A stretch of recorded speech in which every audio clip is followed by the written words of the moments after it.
Hello everybody, it's Stephen here for the Idiot Quilter, and I want to show you what I just did the other day and why I was an idiot. I didn't start out this project to be an idiot. I'm trying to figure out what blocks I'm going to use on the queen size bedspread quilt that I'm going to be making in the next few weeks. So I got this book at Chapters, Block a Day. And it's got 360 different blocks in here, and you can see that I've gone through it and marked some pages of blocks I want to try. So what I thought was I would make some little sample blocks of various ones until I figured out which block or blocks I wanted to use in my queen size quilt. So I saw this block and I thought I'd give that a try. It's kind of different, unique. Now don't look too close at the materials I used. These were just scraps. I was just playing around with it. And actually, I do kind of like this one, but here's where I'm an idiot. When I first made this, I didn't intend to quilt it or anything. I was just making the block. And if you look down here, the points don't match up. And this is why, and this is where I've been an idiot. I started off sewing this block together using my 1/4 inch foot.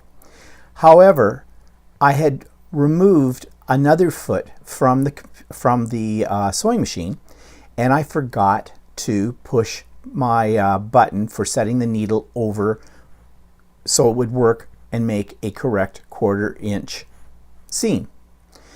So I sewed a couple of these blocks with that setting, and then when I start to put it together, one of the panels of it, I realized something wasn't right. One of the pieces was shorter than it should have been, and I couldn't figure this out. Now here's what it got really idiotic. So I'm thinking, oh, well, I've done something wrong. So I ripped out the section of the block and re-sewed it, and still had the same problem. So then I get thinking, gets more idiot, well, maybe it adjusts itself when you sew the block together. No, it doesn't do that. So I thought, well, this is really weird. So I trimmed it so it would fit. But I've never had to do that with a block before, not to square it up, yes, but not to join it together. So I'm thinking, what's going on? What have I done wrong? Well, I got the whole thing sewed together. I trimmed it. So you see here, I mean, these points match here, but not here. These should come over just a little bit more here.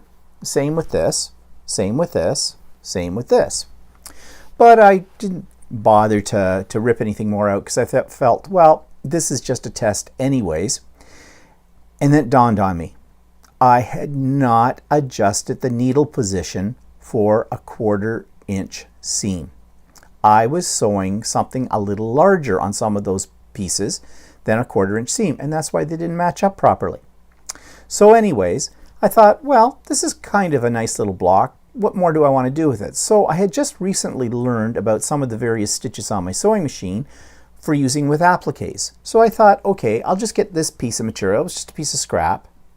And I thought, well, I'll just lay this on top of it, and I'll try the blanket stitch feature, and I'll just go all the way around and put it on here. But before I did that, I did put some fusible interfacing onto the back of the block, just to make it a little stiffer.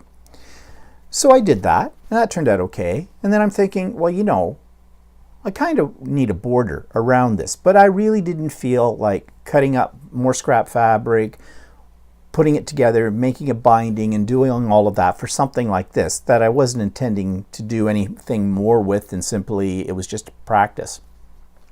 So I just took a piece of this material, or I took a